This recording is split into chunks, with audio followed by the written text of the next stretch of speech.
Hey everyone, Graham from Loudwire here, and today my guest is a metal musician named Pablo Vergara.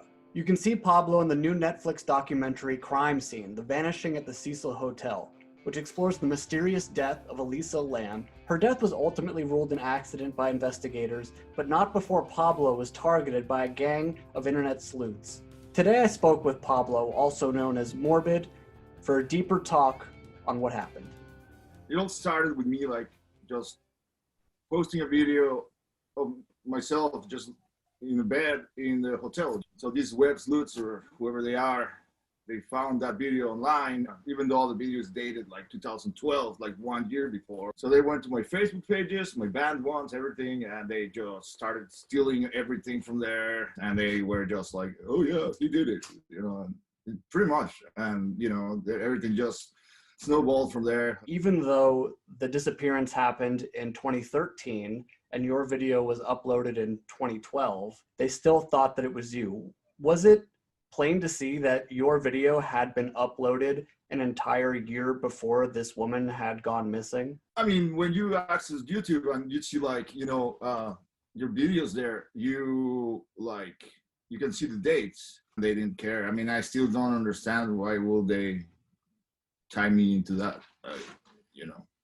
It's pretty strange. Part of the reason that they went after you is because of some of your lyrics and some of your videos, one of which was of a woman running away from a killer and getting caught by this killer. And then another video of a song that you've recorded with a band that said the line, I'm thinking China. And the woman who happened to disappear happened to be Chinese, so they sort of connected all these dots. They were just starting to meticulously analyze everything that I was doing, everything. Like even if I did a simple post, they will try to make something out of it. So yeah, they found that song and others, and they were always trying to connect it to the case. So it was pretty insane. Throughout the documentary, you're hearing about these people who are attacking you and attacking you online. Your YouTube, your Google, your Facebook, they all got suspended because they were being reported again and again by these people. Yeah, I got all my stuff destroyed, and I contacted Google and YouTube a few times. Letters. I tried to get my stuff back, and they said it's over, dude. Give it up. It's like, all right, cool. You're constantly looking over your shoulder, you get death threats everywhere all the time, and they infiltrated all my accounts. You can't win, so it's you gotta formulate a way to survive, and mine was just try to walk away from it, just completely just turn my back at it. But that was after my suicide attempt. That was at a point you feel you feel like you're so isolated, and this is so surreal, and there's no escape, and you're feeling paranoid. Metalheads and metal musicians are very much misunderstood, vilified, and people are just generally afraid of stuff that they don't quite understand, right? So to you, what is it that people who aren't familiar with heavy metal or extreme music, what do they need to know about people like yourself and musicians like yourself? I mean, it's as simple as Ted Bundy's favorite music was the Beatles. It's listening to the Beatles doesn't make you good, as listening to black metal doesn't make you bad. I was just reading about, and this is a well-known case, Sophie Lancaster and her boyfriend Rob Maltby from the UK.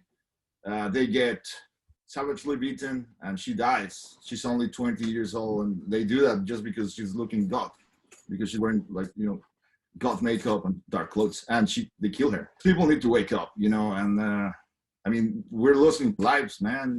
People are being killed, and people are killing themselves because of this. It's I mean, this is a serious issue, man. I mean, this is a criminal act. Cyberbullying is a criminal act, and so yeah, these people need to be prosecuted. And I will say, when we encounter these, when we see it happen, we need to take a stand, not just watch, because we could be saving a life. And also, these people, they shouldn't get away with this. I mean, 52% of the kids, of the youth, they're being cyberbullied. 38, they experience some suicidal events or thoughts. That's really just bad, man. I mean, I think parents and like just adults need to sit down and have a talk to their kids about it, because it's just wrong. So this is 7 years after this thing happened to you, and you've had 7 years to deal with it. You've had 7 years, hopefully, to heal. When Netflix contacts you, what's your initial reaction, and how long do you have to think about it before you realize, okay, I want to go on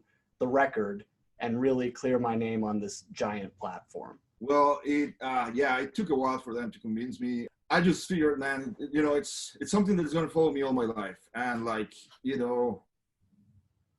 I mean, still to this date, I get like hate messages and all these, I mean, I'm going to have them all my life.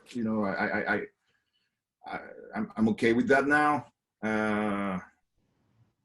But one of my main fears with this was, just to steer things up more. I think I did the right thing, because I'm starting to get a lot of messages from people around the world where they're very supportive, and they're also like taking an active stand in like, trying to stop cyberbullying and like trying to raise awareness about it. So it's like there's an actual movement that's starting to rise on this matter. And I mean, if it wasn't for my story, maybe this wouldn't have happened, but so something good came out of it, I think. In the documentary, you said that for a long time you were not able to make music because of this, because it just felt very traumatic to do that. Have you been able to make music since the filming, or go into any other creative endeavors? I haven't really. I mean, I really did stop. And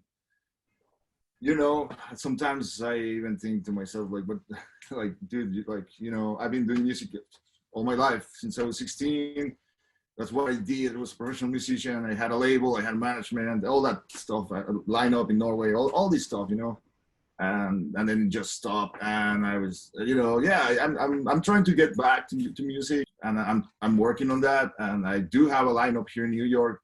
We're like thinking of making new music. I do have a lot of lyrics, especially now with all this crap. I have a lot to say. Like I said, I made an album with the guys from Mayhem and Morbid and everything. So it's like, I do have some crazy music that is out. It's like kind of shelved. We actually use some of this music in this docu. So at least it's getting at least it's getting some justice, getting it out there. These people didn't completely destroy everything.